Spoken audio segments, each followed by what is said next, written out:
Hello, welcome to my channel Teach Me. Today I'm going to show you how to combine two columns in Excel into one. Before that, don't forget to share, like, subscribe, and click on the bell button. Okay, over here I have first name, last name here, and I want to combine these two into column here, and again that I want to combine as a last name, comma first name. So let's look at the first one. Over here, I'm going to start with equal. Equal means you're going to type in a function. So I'm going to type in a function. That's why I start with the equal. So I want to copy first name space last name. So I'm going to click on the D3 and means you're joining another cell or another function or something like that. So and quote space quote and clicking on E3, which is the last name. So basically in here, I'm going to say D3 space E3, which is the first name space last name. Once you're done, hit enter, and you can see it says Sophia Williams. So if you want to copy it down, there are two ways to drag it down. Right? Click on the cells, and you see there's a square box here. So if you move your mouse over the square box, your mouse pointer changed to solid plus. So you could click on it and drag it down. So it will copy the same function all the way down. So as you can see, when you copy the function, your function will be, the cell will be changing, right? So D4, D5, so on and so forth.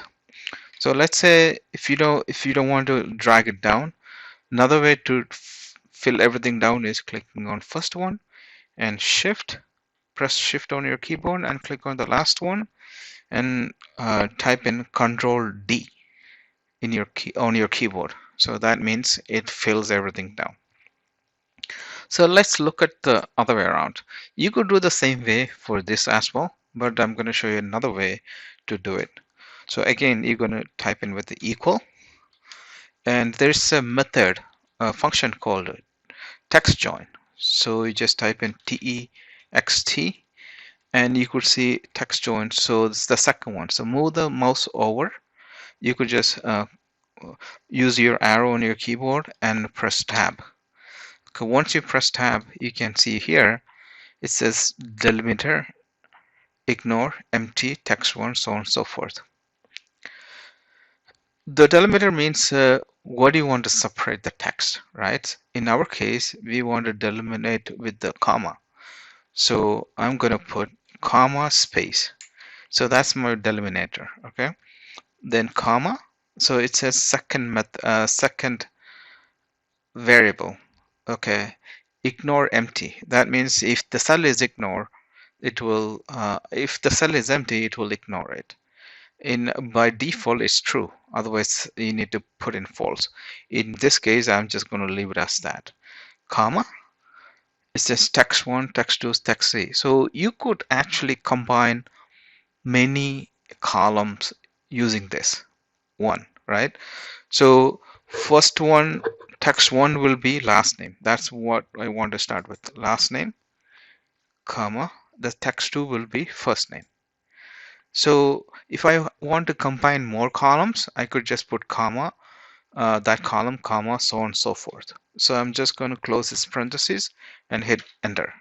As you can see, I have Williams, comma, space, Sophia, which is last name, comma, space, first name. So I'm going to click over here and click on the last one and Control D to fill everything down. So let's say I want to copy this into another column. So I copy this and I want to copy this into this column. Uh-oh, what happened? Everything is empty. So what happened is, if you look at this, it says text join I3 and H3. So that means H3 and I3. So these columns are empty. That's why these are empty. So when you copy this from one place to another place, it's going to Excel is smart enough so that way it's going to keep the functions, so it will mimic. It knows, okay, is three. It's like a two cells down, two columns down, so it's going to keep the same thing. So how do we copy these names down? So what you want to do is you want to click on this control panel, and there's a paste values. So you want to keep just the value. You want to ignore any functions. You want to ignore any formats. I'm just going to paste the value. So pick the value, and as you can see, okay, just keep the text. So if you move the mouse over, it keeps the text. And over here in first name and last name, if you change one of these first name and last name, it will update these two columns, but not this one, because this one doesn't have any functions. That's all. Thank you.